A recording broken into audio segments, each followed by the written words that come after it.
Africa दिख गया, उसके बगल में ये वाला देश आप लोगों में एक लाइन खींचा होगा, दक्षिणी सूडान लिखा होगा। सूडान 2 टुकड़ा में टूट गया, एक सूडान रह गया, एक हो गया कौन-सा?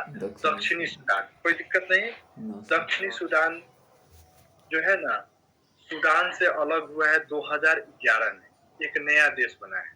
और अफ्रीका का सबसे नया देश कौन है? तो दक्षिणी सूडान है।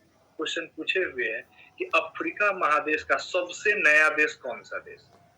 कौन सा है? दक्षिणी सूडान। South Sudan. ठीक है? Yes yes, south Sudan. कोई दिक्कत नहीं। दक्षिणी सूडान अफ्रीका महादेश का सबसे नया देश है। हो गया? उसके बाद देखते हैं, इधर इथोपिया वाला सब कहानी खत्म है? Yes sir. है ना इधर? Yes sir.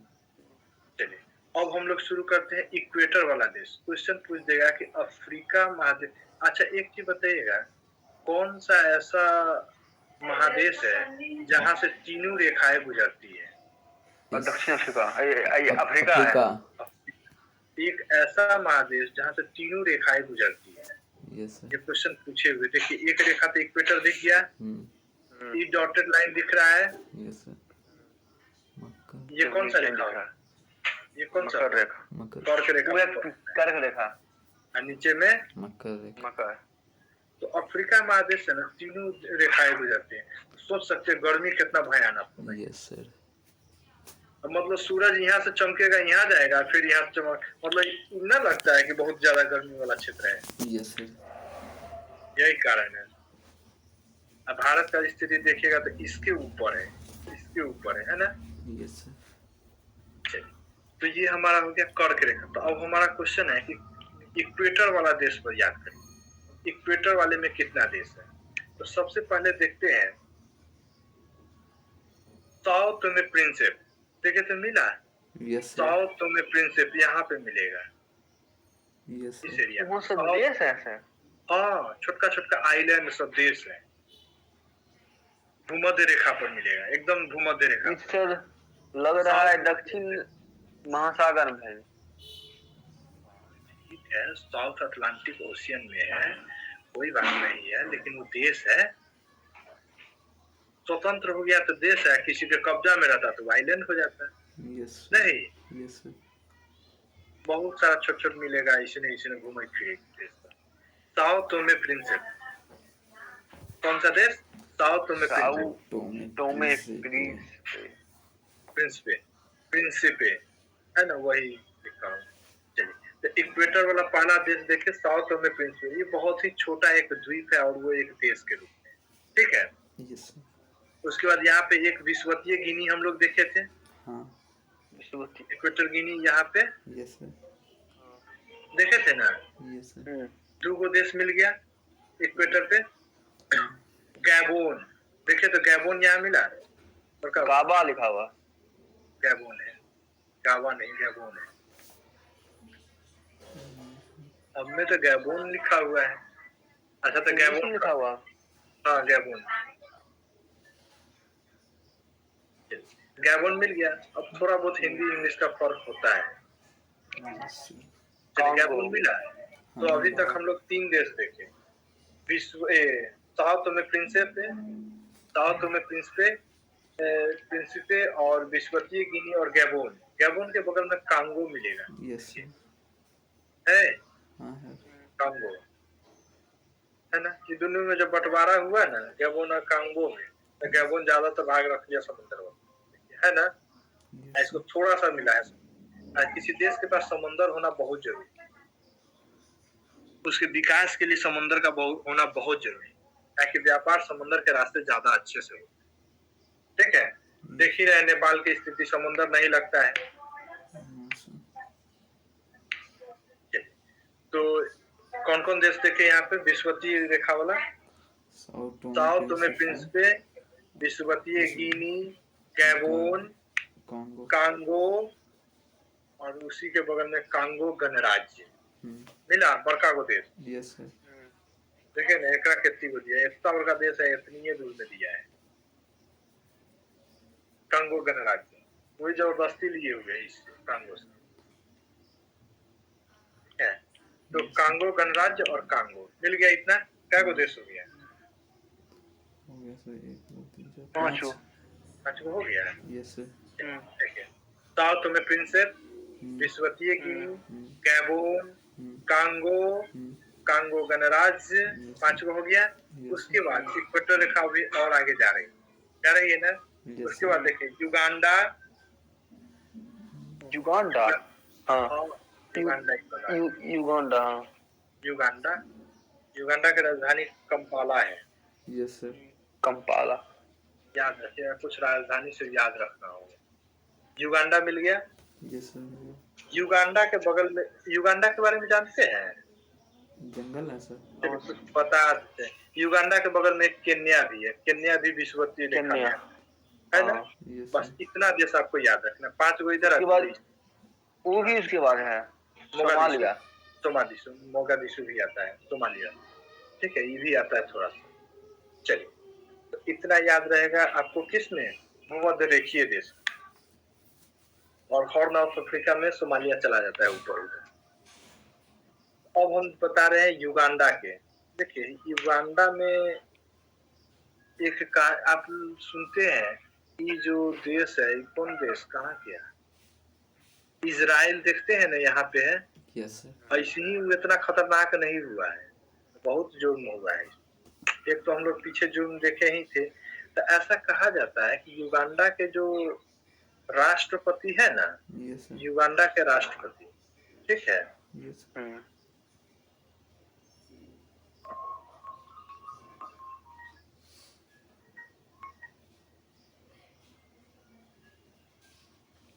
अमीन,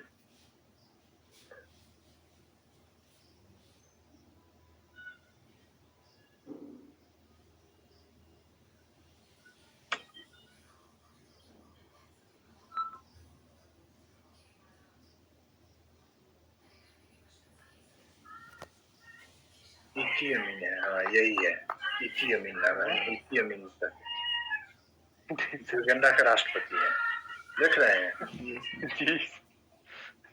आ जाएगा तो बच्चा डरा जाएगा ही है। युगांडा के राष्ट्रपति है। ऐसा कहा जाता है कि युगांडा के राष्ट्रपति आदमी खाता है। आदमी खाता है?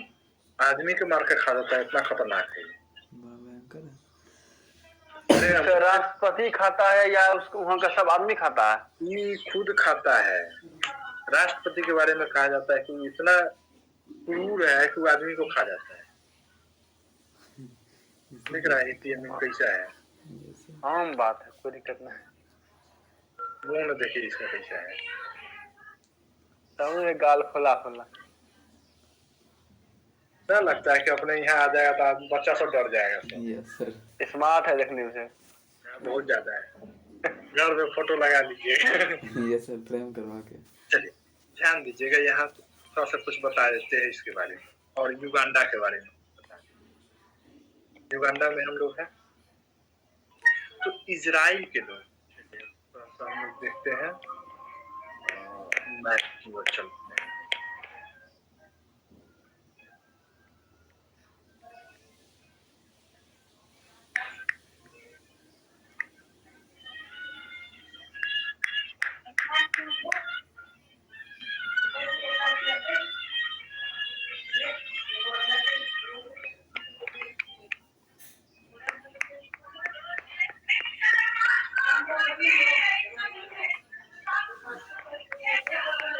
मैप कहाँ चला गया मेरा, यहाँ नीचे।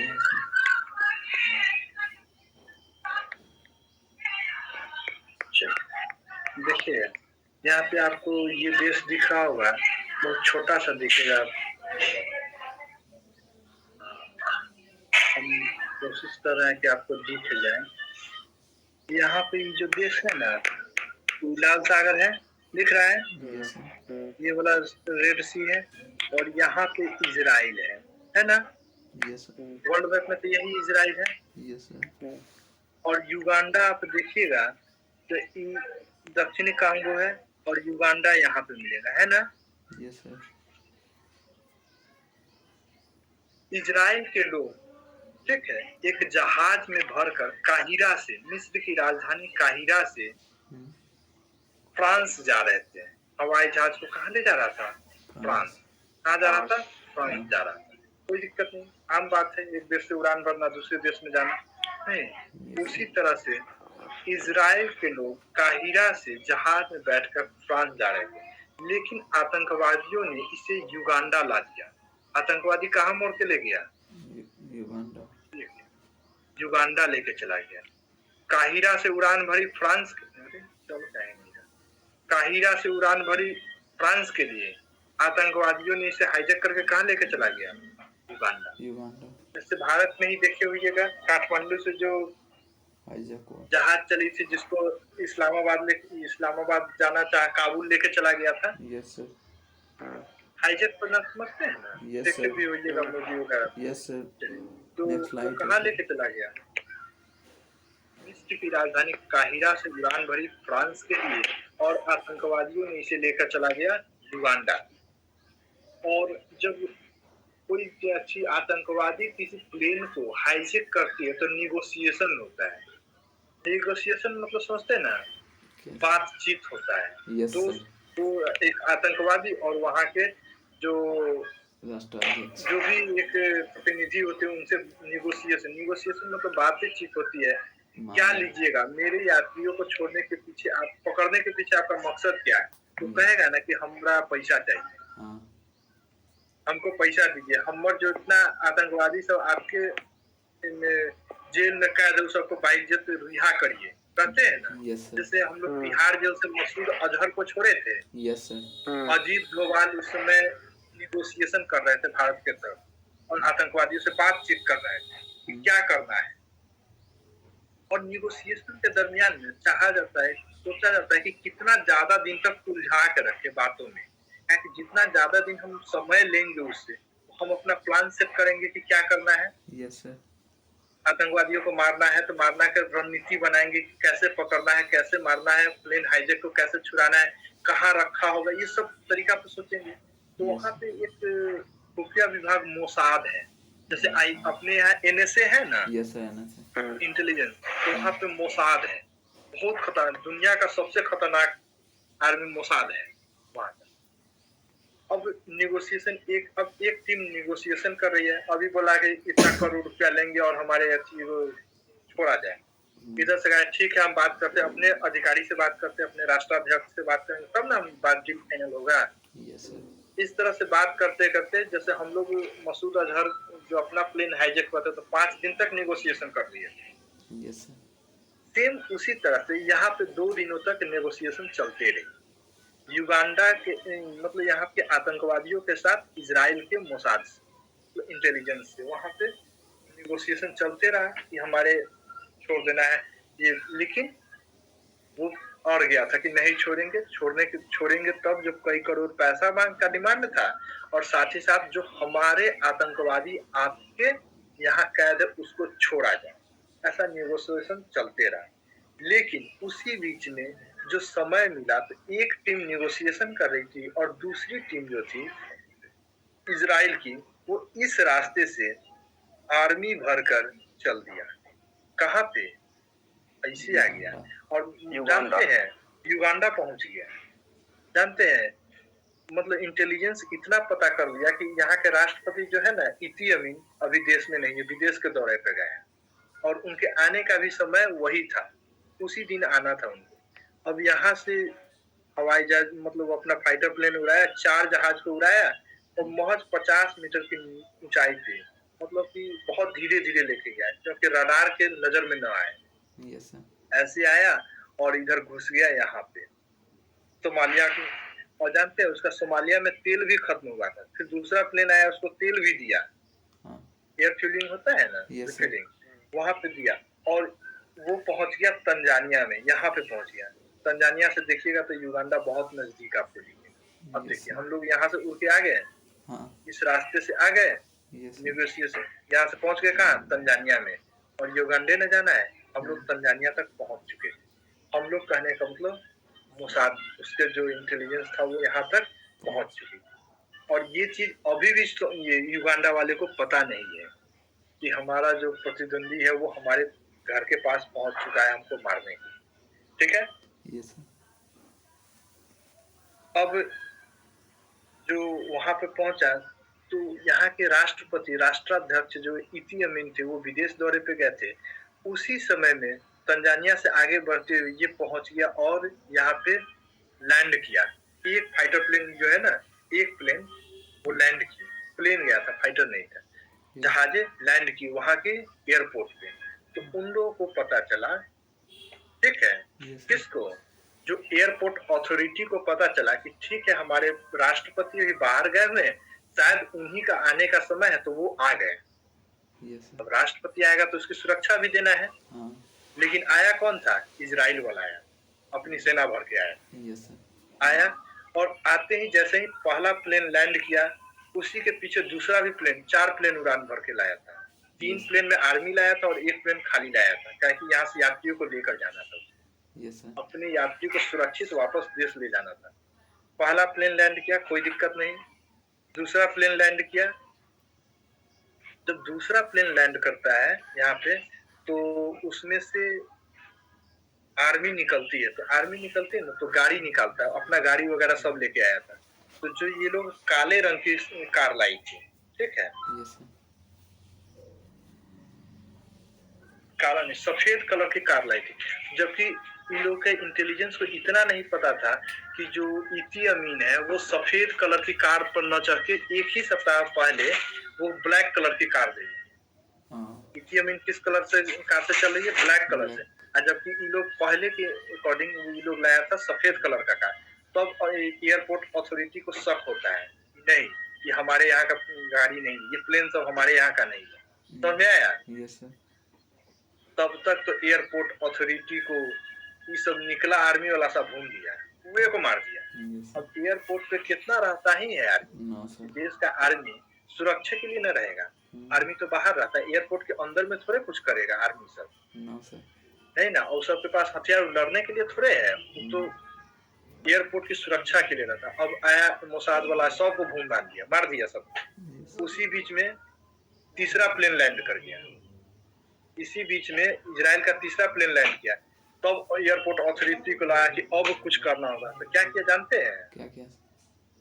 लाइट बंद कर दिया एयरपोर्ट का। रात में का घटना था, लाइट बंद कर दिया। और एयरपोर्ट पर प्लेन तभी उड़ेगी रात की कंडीशन में जब वहां पर लाइट जलती रहती है एयरपोर्ट, नहीं तो वो दिखेगा ही नहीं कि जाना किधर है, किधर उतारना है। तो ये लोग मतलब बहुत वोल्टेज वाला टॉर्च लेके गया था, पूरे एयरपोर्ट पे लाइन से टॉर्च लगा दिया कि इसी में प्लेन उतारना। और चौथा प्लेन भी उतर गया, चौथा प्लेन उतर गया, चारों प्लेन। अब दोनों के, अब जब से वहां के एयरपोर्ट अथॉरिटी खबर की, आर्मी घेरना शुरू की, दोनों तरफ से लड़ाइयां शुरू हो गई। उसी बीच में ये लोग जब तक एयरपोर्ट युगांडा वाला संभले तब तक ये लोग धो धा दिया। मोसाद वाला क्या किया, इजराइल वाला पूरा धो दिया। अब जानते हैं इसका कमांडिंग कौन कर रहा था? इजराइल के राष्ट्रपति का भाई था। अच्छा। पूरे का मतलब कमांड कर रहा था, लीडर के रूप में गया था, इजराइल के भाई गया था। बेंजामिन नेतन्याहू जो इससे पहले जो राष्ट्रपति थे उनके भाई गए थे कमांडिंग के रूप में, वही मेन कमांडर थे, आदेश देने वाले। तो सोच सकते हैं कि कोई देश अपना भेजेगा भाई को दूसरे देश में लड़ने के लिए, वो अपना भाई को भेजा था बेंजामिन नेतन्याहू। जब सब चीज सही रहा, सब चीज सही रहा, एक एक यात्रियों मतलब आतंकवादियों से सारे यात्रियों को छुड़ा के अपने जहाज में भर लिया। लेकिन बेंजामिन नेतन्याहू के भाई का ये मानना था कि कोई मेरा अपना देश का छूट न जाए, इसलिए टॉर्च लेके निकला बाहर खोजने के लिए। ठीक है, एक एक रूम को सर्च कर रहा था कि कहाँ रखे हुए हैं। तो उसी बीच में एक आतंकवादी इनके भाई को गोली मार दिया, तो वो मर गए वहीं पे।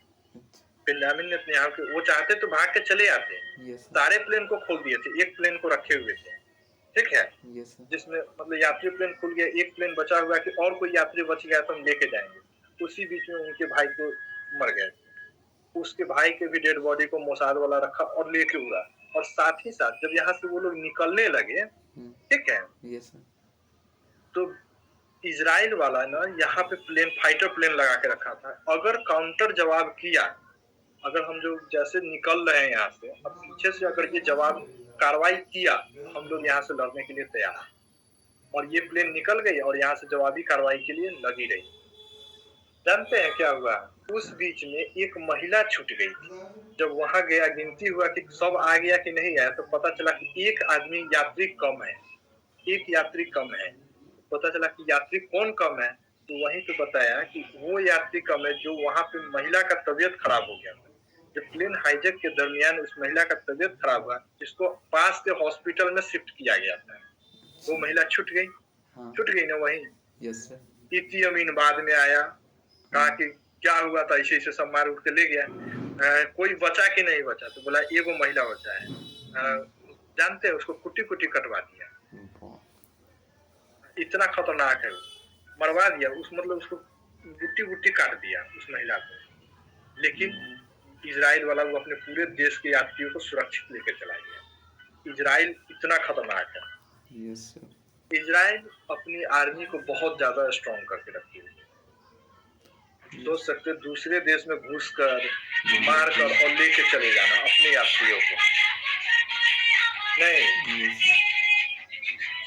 तो ये विश्व रेखा वाला देश बताइए तो कौन कौन है? विश्व रेखा वाला देश Sao Thome Principe, Sao Thome Principe, हाँ, और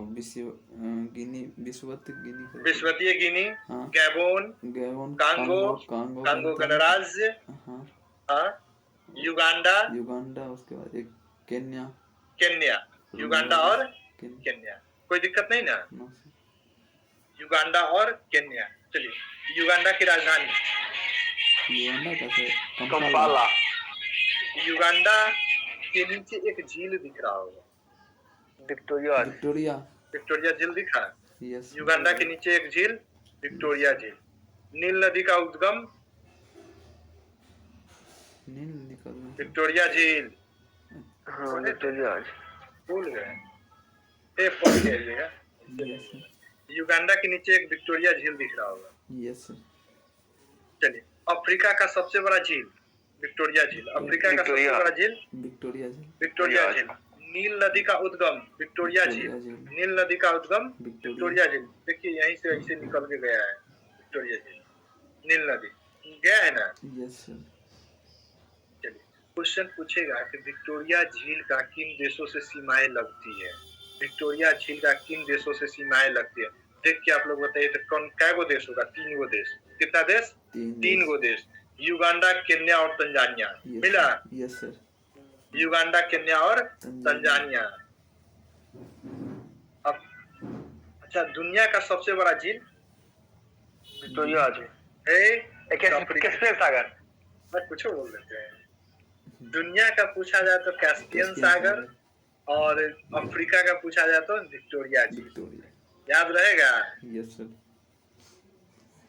कुछ बोल देते हैं।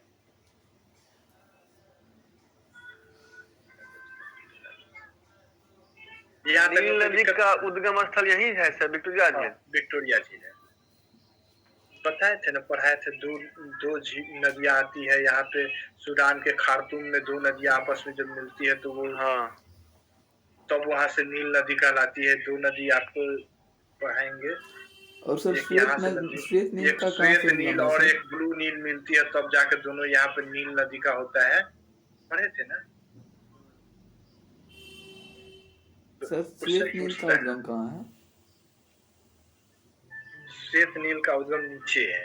यहाँ पे जब आएंगे ना जिम्बाब्वे के पास, यहाँ पे, तो यहाँ पे एक झील पढ़ाएंगे। अच्छा, देखिएगा आपके पास वहाँ पे झील है। ठीक है। मलावी झील, ठीक है। जो कि कहाँ पे पड़ता है? मलावी झील कहाँ पे पड़ता है? लिलोंगवे है कैसे? मलावी में सर। मलावी देश से है। मलावी झील जो है ना, मलावी देश के नाम पे पड़ा है। अच्छा, ठीक है। चलिए, तो आगे हम लोग कल पढ़ेंगे।